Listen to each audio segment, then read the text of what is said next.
Buenos días para todos nuestros amables oyentes. Guten Morgen, meine Freunde. Buongiorno, mes amici. Don't check that dial and don't go looking at your calendar. We are coming to you live on Saturday instead of Sunday. And with me for the journey to new frontiers, exploration of strange new worlds, is my co-host, Josh Pritchett. Nuknech, Kabla! Welcome, all starships from the Alpha, Beta, Delta, and Gamma quadrants. I am Josh Pritchett, head of the Northern Virginia Star Trek Meetup Group, and as Chris said, this is New Frontiers, an exploration of Star Trek's strange new worlds. Josh, I know there's only 52 minutes, but before we begin with a recap, I just want to share with you and the audience that I felt like I was watching an entire feature-length film. I mean, this was like a submarine movie in space. Yes. And I mean that up there with the best, such as Das Boot, U-571, or The Hunt for Red October. I mean, oh, yeah. Personally, I am a sucker for submarine movies. Something about the silence and claustrophobia just adds to the tension. And I think this was the best episode of the first season, and that is something to say. I mean, what did you think overall? I loved it. It was incredible. I mean, I think there were, while you were thinking kind of in terms of Das Boot and Hunt for October, I was also kind of couldn't help but think of earlier Star Trek episodes such as Balance of Terror and Starship Down, and also there's an episode of Deep Space Nine where the Defiant had to go into kind of a gas giant because it was being pursued by the Jem'Hadar. Unfortunately, I'm very sorry to our audience. I forgot the name of that. But if anybody would like to throw the name of that episode up here, we are very happy. I will mention it before the end of the hour. But yeah, it was, while it had those elements, I think they put their own unique spin on it. And it was remarkable. I think you're right. Yeah, I think each week it gets better. But I think this one is definitely the best so far. I think that at the end of the season, if we'll go back and review this, but I think this will definitely be at least, close to number one, if not number one itself. Yeah, I'm in complete agreement with you. I thought in this episode, everyone gets a chance to shine with their own unique moments of bravery. Dire occasions bring out the best in people, and this definitely brought out the best in the crew and in the actors portraying them. It definitely did. Yeah, it was a heck of a ride this week, and and of course, best of all, it did reintroduce us to a classic Star Trek villain, somebody you're very fond of, Chris. Someone I'm very worried about, and I have brought up the word for a long time, saying we need to be careful about them, and so we'll get into that and more in a moment. So let's hit it. And the episode starts with a log entry from Lieutenant La'an. The Enterprise is en route to Finipus 3 to deliver an atmospheric processor upgrade, the AP350, without which the atmosphere on the planet will no longer become sustainable for life. But this also happens to be Starfleet's Remembrance Day. Good timing by the writers and the producers for Memorial Day, by the way, in which Starfleet remembers all who came before and lost their lives so that the ideals of the Federation could keep moving forward. And as a symbol of this, everyone has a pin of a ship they served on where friends were lost. Except we see that La'an is hesitant to put on the pin of her former ship that, as we know, was captured by the Gorn, and, walks to the bridge and does not have her pin on. And at this moment, Una notices, and they have a brief exchange, and she basically says, I'm not going to wear the pin. I don't want to look to the past. I want to keep on looking forward. And Una tries to talk to her again, and she's like, there's nothing wrong with me. I'm perfectly fine. We also have a change of a scene to Uhura, where the cadet has to go through all the different sections of the ship, and now she's in rotation with engineering, and she's with Hemmer. And Hemmer lets it be known that to be impressed by her, she's going to have to work extra hard.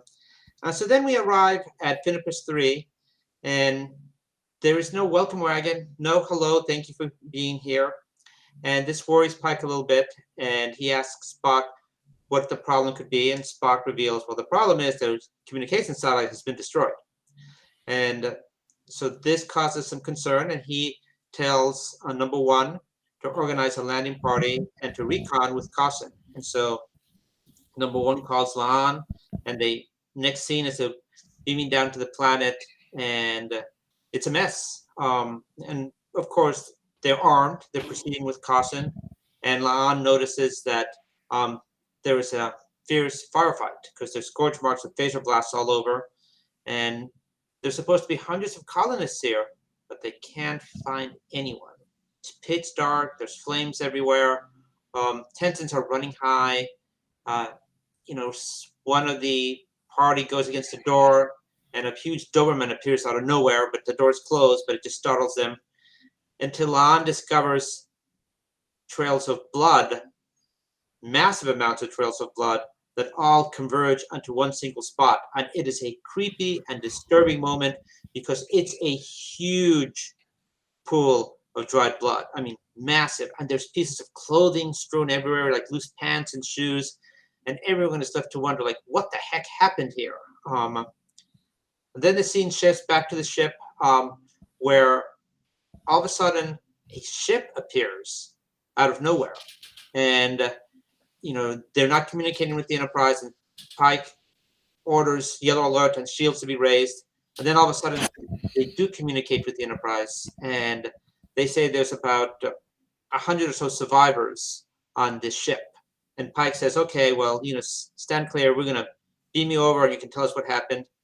And the leader of the survivors says, well, this is a ship that is designed to contain radioactive ore. So apparently they still have problems with radiation in that era as well. And she says, because it's extra shielded, your transporter will not function. So Pike, perhaps unwisely, says, all right, we're going to attach to your ship and bring you guys over basically manually. And so the ship docks with Enterprise, and they extend the bridge, something we haven't seen since the series Enterprise. And they begin to come on board. And you just sense that something is going to happen. And Laan and Una, who are back on board, are seeing the survivors as they come in. And Laan is saying, just something doesn't seem right here. And you see this little girl. And this little girl is running away from her mom. And she's saying, the monsters are coming. The monsters are coming. And Laan stops and says, did you see something? Can you tell me? And the girl says, I didn't see anything, but these are the monsters that came for Daddy. And, I could hear the sounds they made. And she makes a click, click, click sound. And this triggers a memory in Laan. And she just says, Captain, red alert, raise shields. And at that point, Spock discovers that there's an optical image in one of the moons. And it's actually a ship. And it seems that it has hostile intent, and it's coming towards them. And Pike says, okay, raise shields. And at that point, Ortega says, but we can't because we're still docked with the bridge to the other ship. And Pike realizes, oh, no. Josh? Yep. So basically, they find this ship is hidden behind a hologram. And suddenly it moves in to intercept the Enterprise and the damaged vessel. Then the hologram drops, and it is apparently a Gorn vessel. It opens fire on the Enterprise. They are unable to get their shields up. They manage to evade the enemy and get away from it. And then Pike locks onto the idea of let's head into the atmosphere of the gas giant that they are currently in orbit of. And they get in there, and of course Spock warns them of the dangers. Sensors won't work, shields won't work. If you unleash a significant, if you launch an active torpedo, it could ignite the gas giant. To make matters worse, this gas giant is in orbit of a small black hole. So there is a lot of danger here. I'm wondering why the Federation would have put an outpost that close to that much danger, but okay. So they go in there, the Gorn vessel's chasing them, and they try to figure out, okay, can the Gorn see us or not? And so at one point they kind of just play chicken. Has this Gorn ship, flies super close to the Enterprise, and when the Gorn doesn't open fire or try to beam in soldiers or anything, they realize, yeah, the Gorn can't see us. So Pike has this idea. They take their last torpedo and they fly up over the Gorn vessel and drop the torpedo onto the Gorn vessel, destroying it. I'm sorry, I forgot to mention here. Spock had determined a way that they could not actually see through the gas giant clouds, but that they could detect motion. So that's how they're able to track the Gorn vessel. But then suddenly, 3 more Gorn vessels arrive. So the Enterprise is in a lot of trouble. They're still damaged from the initial attack. And Leon is trying to remember something. There's something that she knows can help, but she's having a hard time locking onto it. So the Enterprise is playing this cat and mouse game, trying to stay ahead of the Gorn vessels. And at one point, Leon and Spock use a shuttlecraft to try to, distract the enemy and also to, try to evaluate the Gorn. And Leon notices that the Gorn are communicate by sending light signals back towards each other. So she convinces Spock to do a mind meld with her, and Spock unlocks this memory inside of her mind of when she was at first a prisoner of the Gorn. Her and her family were, and apparently her brother had worked out the lights and what the different lights and codes meant for the Gorn, and wrote it all down, gave it to Leon before he died. So she had memorized it. And at one point, the Leon sends a message from one Gorn vessel to the other, convincing them that their ship had been captured by humans and that the other Gorn should destroy them, and which it does. So it knocks things back more closer to Enterprise's favor at this point. Then Leon and Spock get back to the bridge. Una has been injured severely, is losing blood, and they have to operate. But because the power and everything is down, they're not able to, do the same kind. They have to do surgeries manually. But there's one other problem: she's running awfully low on blood, and because they usually replicate blood, but they can't now, so she needs a transfusion. Meanwhile, down in the cargo bay, Uhura and Hammer are trapped down there with the atmospheric processors, which are starting to leak radiation. So they have to figure out a way to get those off there. And ultimately, what they do is, and this is very reminiscent of what happened in the episode Starship Down with Geordi and Beverly, where they have basically come with the idea of opening up the cargo bay and letting the radioactive materials go out into outer space, where they won't do any more damage to the Enterprise. But in this instance, they actually have spacesuits, and they also have tethers. So, but it's still very dramatic to watch them nearly get pulled into space along with all this material. So bottom line, they get that done, and then finally, to get rid of the final Gorn vessel, Pike comes up with this idea that they're going to fly right to the event horizon of the black hole and then pull away at full warp as fast as they can, sort of doing a slingshot maneuver. This works. The Gorn vessel thinks the Enterprise has been destroyed and flies off, and then, but of course the Enterprise hasn't been, and they head back to Starfleet, And oh, and one last thing I forgot. Ortega's when Pike tells her what to do this slingshot maneuver, Ortega says, "If we survive this, this is definitely going to be called the Pike maneuver." So there's that. And Chris, you want to wrap it up? Well, I think you just wrapped it up for us because that is pretty much the end of the episode, which allows us now to go into the good, the bad, and the Gorn. And it's actually very appropriate. So I think the yes. Okay. Well, you go first. So the good. So much. It's hard to pick among this, which was just a masterpiece, I thought. I love, first of all, how we never actually see the Gorn. Um, it lets our imagination run wild. As mammals, we have a built-in fear of reptiles, and only hearing the sound of them elevates the creepiness fear factor. There's nothing worse than an enemy you know is there, but can't see, but can hear.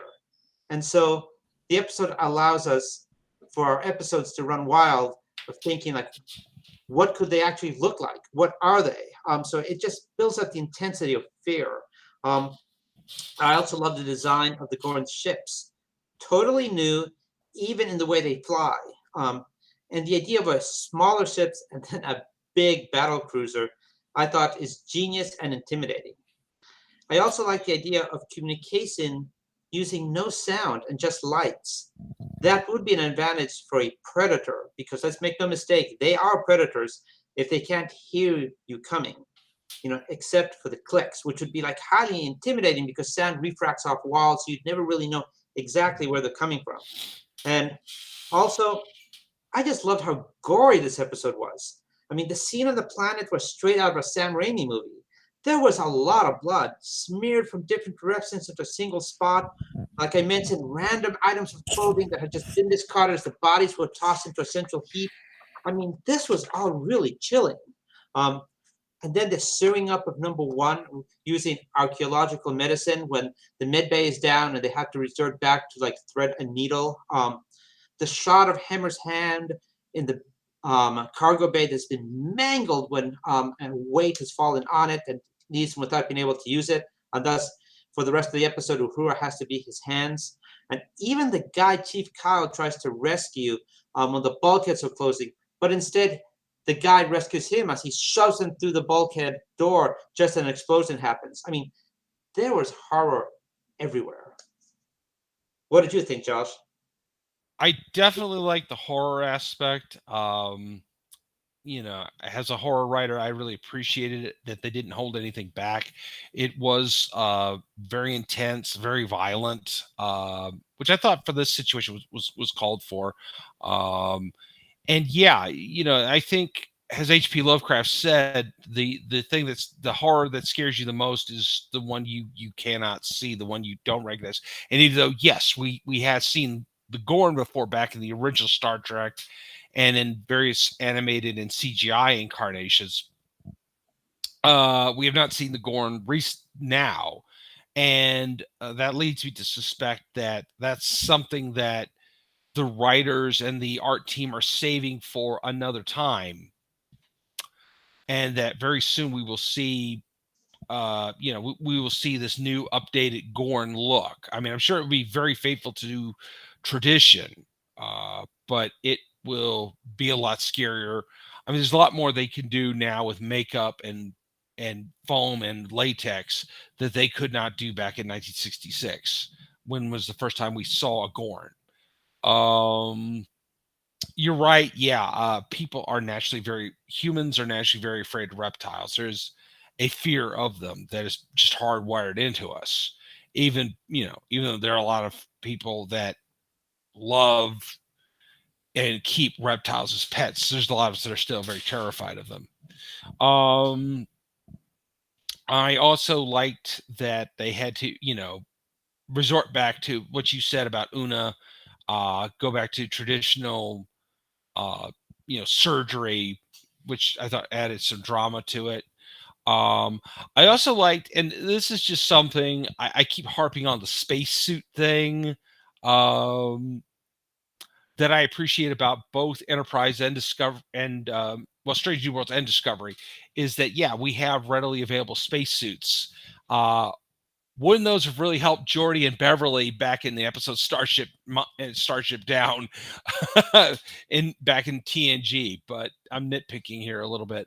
And I think it really showed why Pike is the great captain, is that he is he could come up with great ideas on how to fight and how to do things on the spur of the moment. That makes him such a brilliant officer, a brilliant captain. So I have no complaints about this episode. I think it's about as close to perfect as you can get these days. And we're talking about the horror element, and yet also it had just the right balance of hope.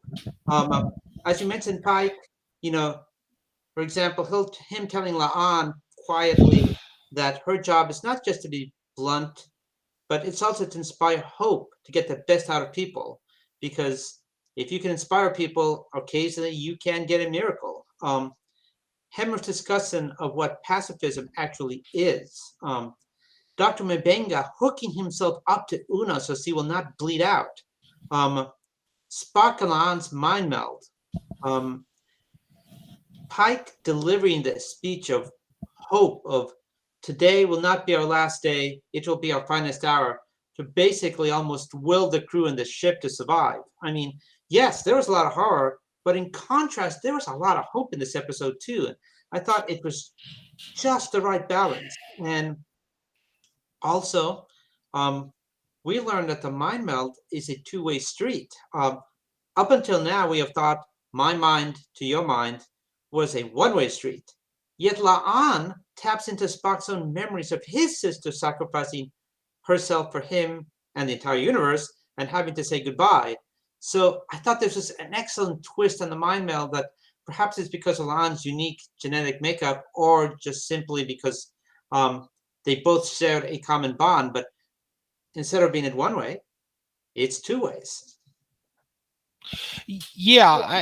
I think that was really good, that you have to wonder there with Leon that is it their bond, or is it something else? Because I did think it was very interesting that Leon's brother could actually decipher the Gorn's use of light as a language, which kind of leads me to suspect there might be a little bit more genetic augmentation than Leon lets on in the previous episode.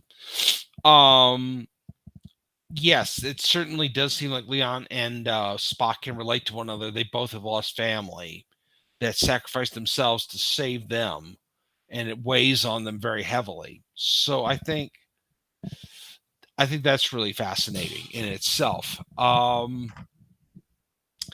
I also think that what you said about hope, hope is very important even in a horror story. It's like, you have to have some hope that your character is going to survive and get away from everything, to escape the danger that's ahead. But I think it was it was great that they used that aspect of the show, that was something they really delved into. And it is Pike's role to inspire his crew to be the leader that they need him to be, and that's that's very good. I think that's one thing that's great about all the Star Trek captains we've seen over the last 50 some odd years, has been they've always managed to be inspirers in one way or another.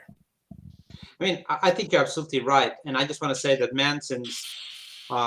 Anson Mount's acting just hit it out of the park in this episode. I mean, as an example, you just see the gamut of emotions running through him when he is hopeful, when they've slingshotted away from the Gorn, that Uhura and Hemmer may still be alive in the cargo bay that he had to open up to the vacuum of space, to then basically telling La'an to assemble a team to get the bodies back.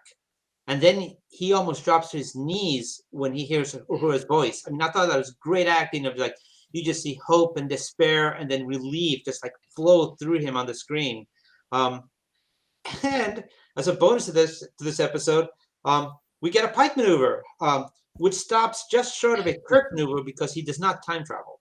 No, I thought that was interesting. It's like, so it does ask you at what point does slingshotting from a large body of gravity cause you to time travel and not time travel? So that's maybe that's something they can answer in one of the guidebooks. I don't know, but they definitely pulled it off there.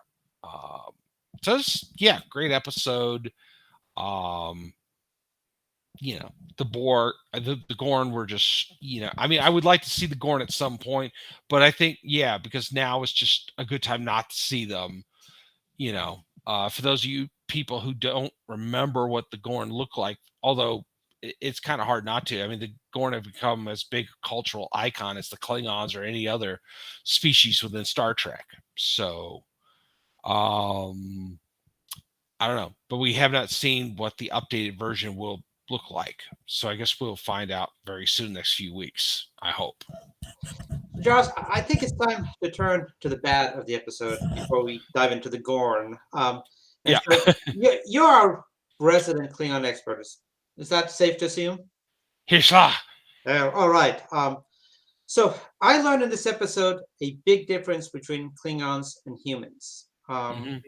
And Josh, a Klingon, I believe, would never leave his pet Targ behind.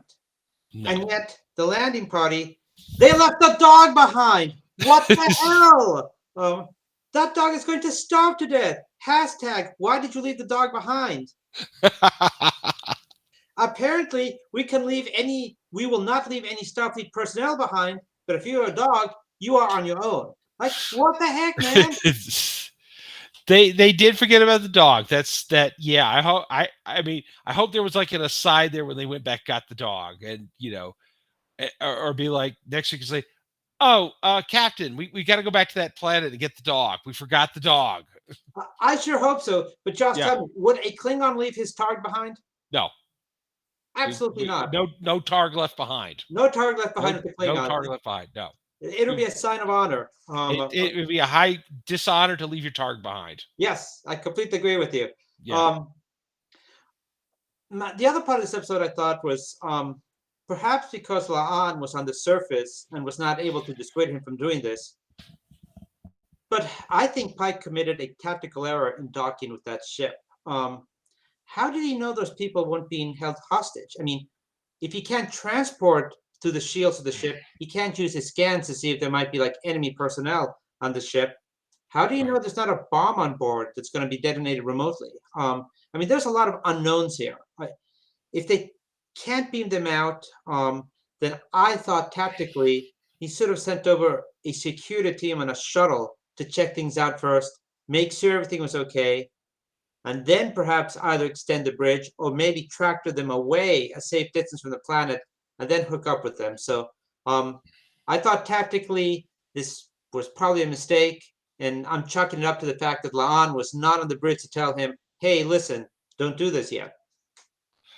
We could chalk it up to that. I think, honestly, the real reason was just time constraints. Yeah, I mean, in the real world, they probably send a security team aboard on a shuttle to evaluate the scene and start triage, other things like that. Our friend Michael P just sent what about a robot or maybe a probe, a drone? Yeah, something like that.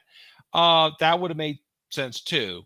But I think it came down to time constraints that we don't have to deal with in the real world, but for a television show that's got to be done in 55 minutes, probably they couldn't do that. So that's something to consider. But yeah, in the real world, they probably would have done that, sent a drone or a security team and just to see what was going on, make sure these people were not being held hostage by the Gorn. But I think that I think that's kind of, I mean, I'm not putting it I think your concerns are valid. I just, I think it's just a smaller detail that, we could think about another time. But yeah, I see your point. That's good. That's a fair point, though.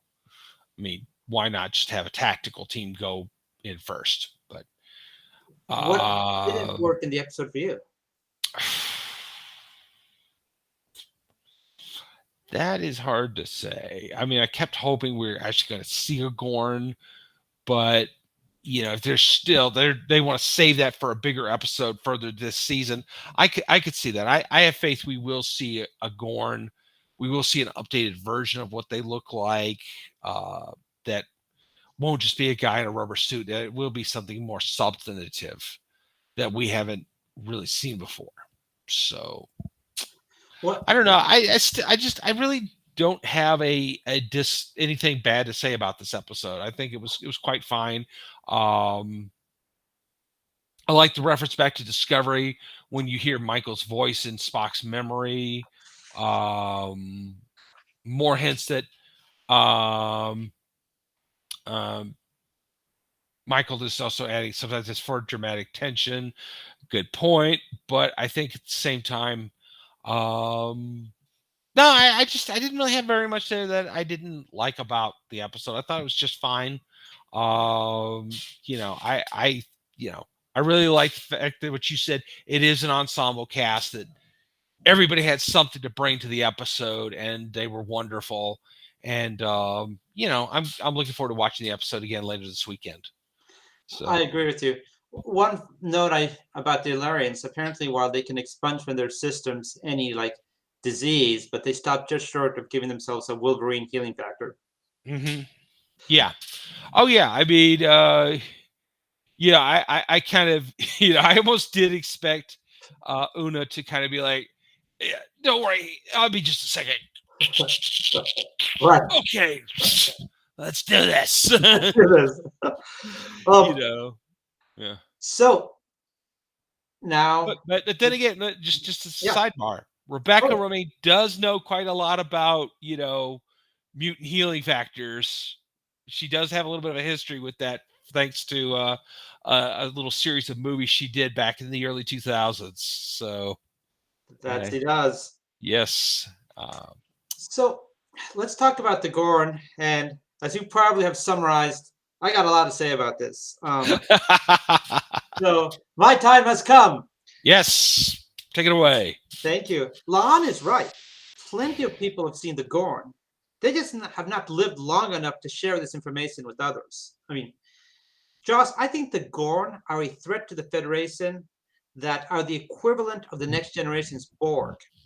Except at least the Borg value our collective knowledge enough to assimilate it into their matrix, but not the Gorn. They are not interested in our culture, our values, or our technology. Frankly, they just want to eat us. And I Yeah. have bad news for humans, Joss.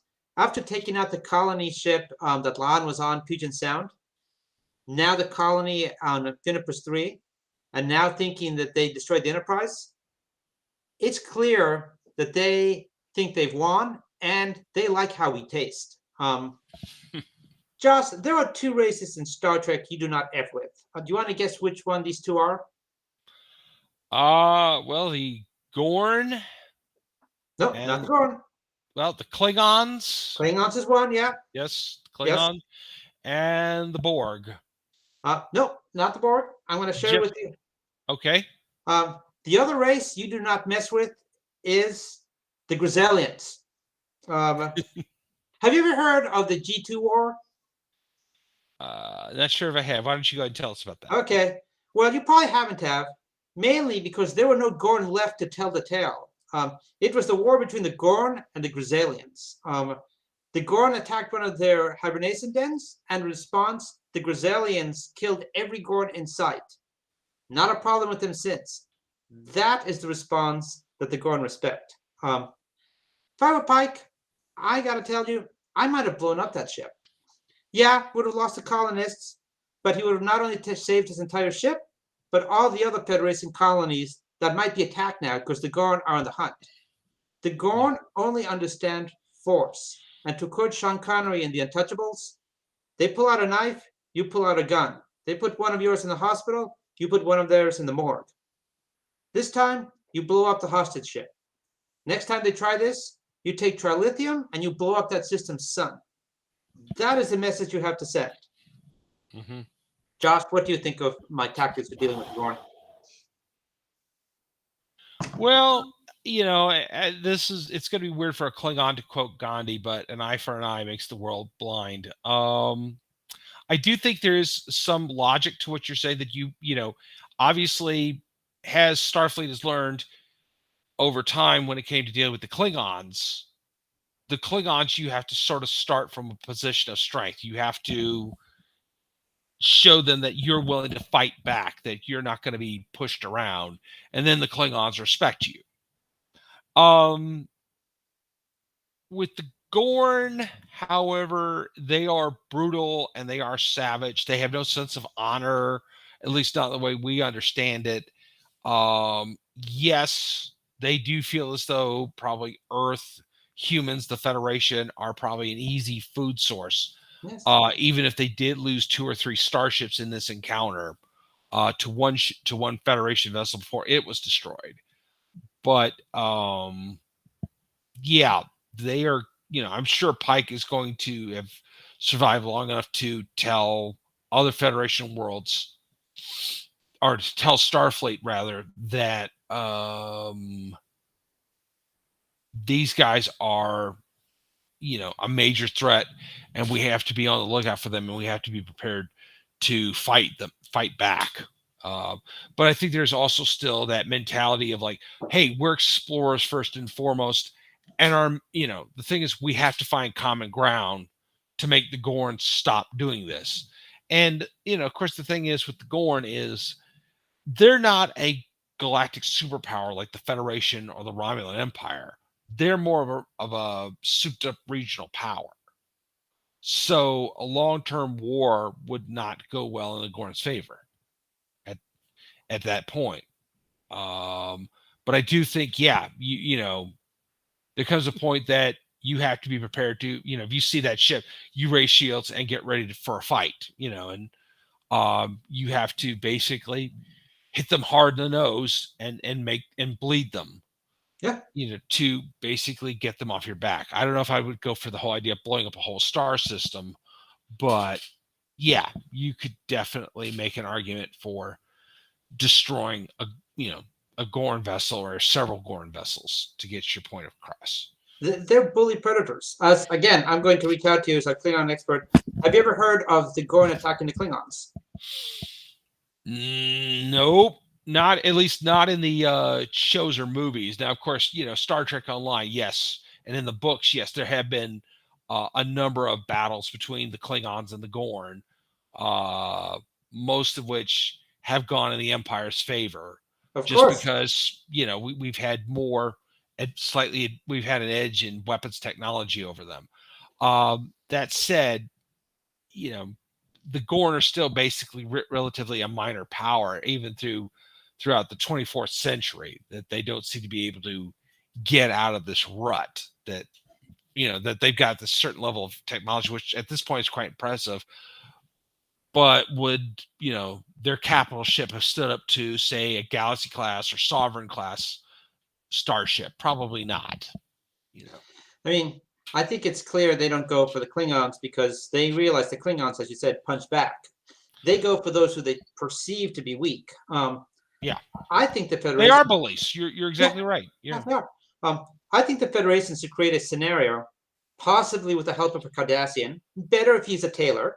Where the Gorn are seen to be eating a Klingon, then join forces with the Klingons to push them way back, and afterwards set up a prison for the Gorn on Andoria, definitely on the surface of Andoria, and subcontract out the heating system of said prison to the Ferengi. Yeah, I think the Gorn would sort of get the message. Yeah, this is not a position we want to find ourselves in.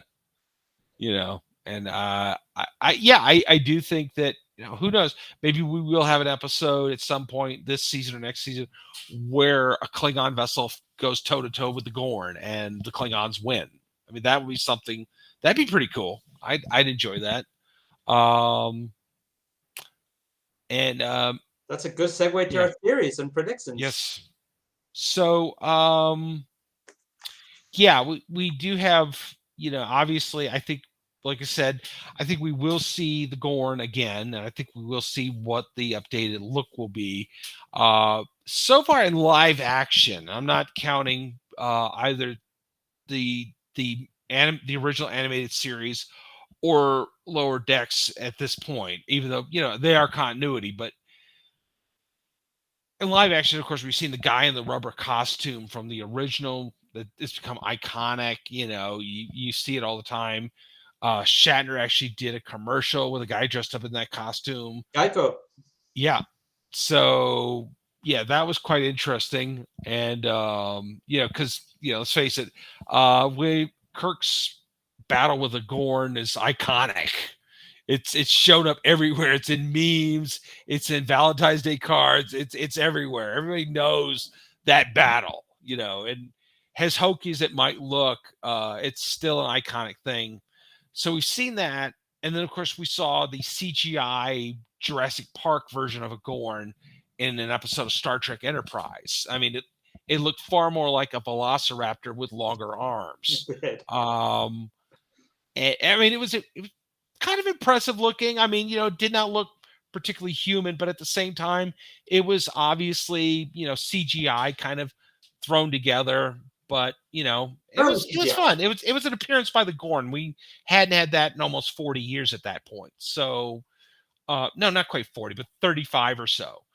Um, so I think, yeah, we will see them, but it's going to be interesting what look they come up with. I'm sure there's a development on the drawing boards for what they want, and it may not necessarily be a guy in a latex costume. It could be CGI again, or it could be a hybridization of the two. It could be a motion capture thing, which I, could be an interesting thing.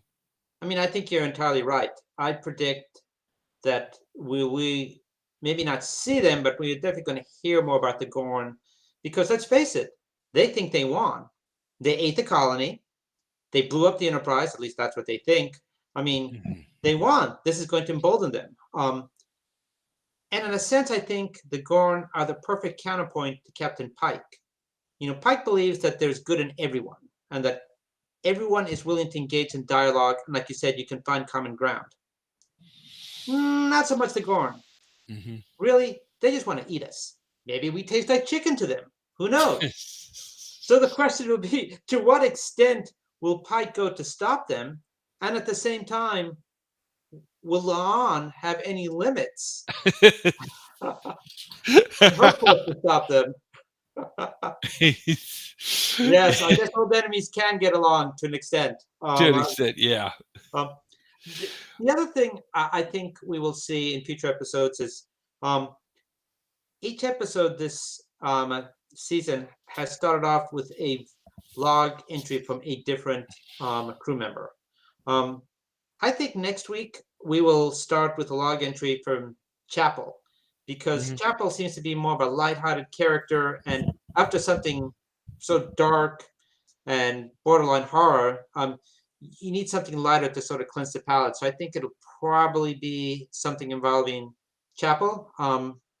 That's my call for the future. But yeah, we do seem to be getting each time the a different character does the voiceover. A lot of things seem to be happening around that specific character. Yeah, that is getting back to certain things that we noticed in now. I mean, in the original series, of course, with a few exceptions, most all the log entries started out from Kirk. Occasionally, you might have either Spock or McCoy might have a log entry, but yeah, the opening with the captain's log thing. We don't see that a whole lot in Discovery. We see it every now and again. I don't think we ever see it with Picard.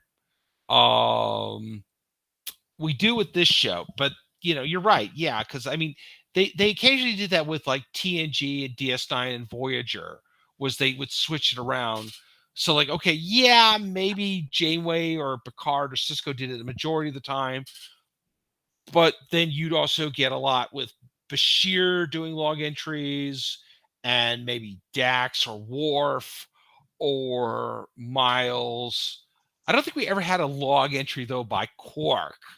I think we were missing something. Of course, the best log entry was the one Odo did in season 2, where basically he's narrating the whole story more or less. He's telling it like a Raymond Chandler novel, you know, where he's the detective. And of course, that played very well later in later seasons when we discovered that Odo had been introduced to the works of Mickey Spillane, and often liked to talk about the Mike Hammer novels. So yeah, I like that the log entries have come back in this show. It really does feel like a part of Star Trek again. Well, I Um, think there was a log entry, and maybe even a couple from Cork, but they're behind paywalls.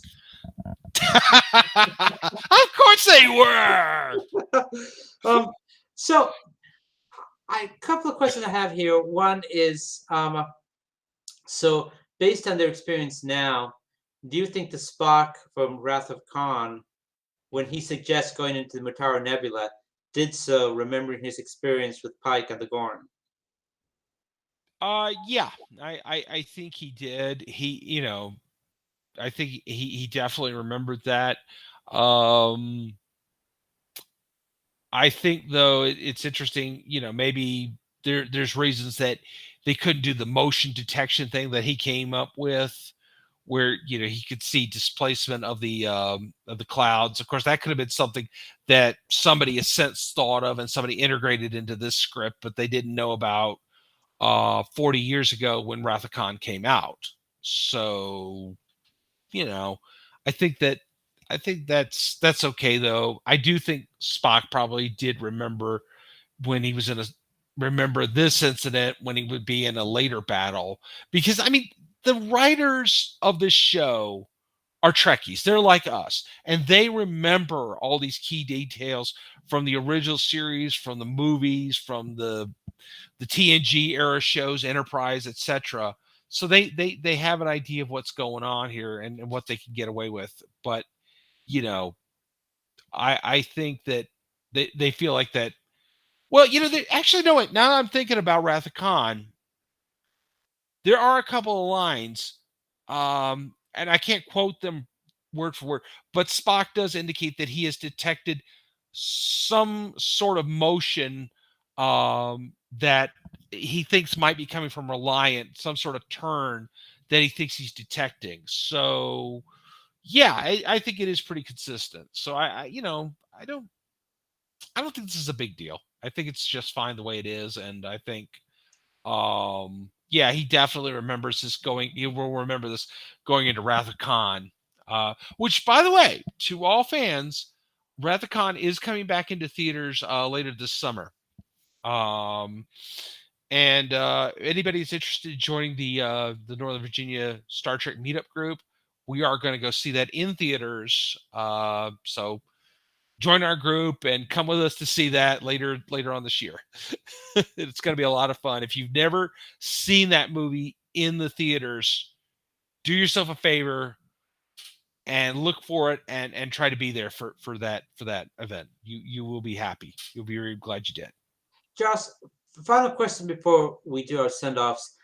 I mean, Mm-hmm. obviously, Pike has a lot of confidence in his crew and the Enterprise, but how much do you think factored in the knowledge of his own death? And I mean this by saying that if he knows he's going to die 9 years from now in this accident, that means he can take the Enterprise as deep as he can and close to the black hole, because he knows that, if the Enterprise crumbles, he will die, but he's not slated to die for 9 years. So how much does knowing what your own death is going to be gives him the confidence to take the ship in?